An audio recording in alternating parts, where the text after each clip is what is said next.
Bayram mübarek olsun. Allah hayır. Öyle versin. Mübarek olsun abi. Hür Deva Partisi olarak bayramımızı kutlamaya geldik. Rabbim hayırlara vesile etsin inşallah. Bundan iyi mi? Bu da 70 lira.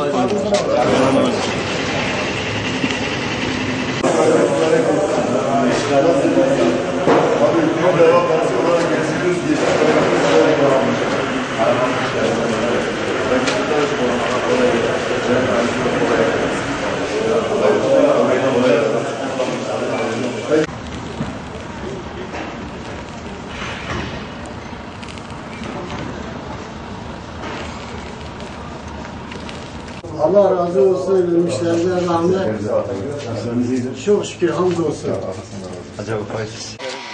Hür Dava Partisi Ağrı İl Teşkilatı olarak bugün sanayi esnafımızı gezmiş bulunmaktayız. Bayramlarını tebrik ettik. Cumartesi günü de 7 aylık grup kurarak şehir içi esnafımızı ziyaret etmiştik.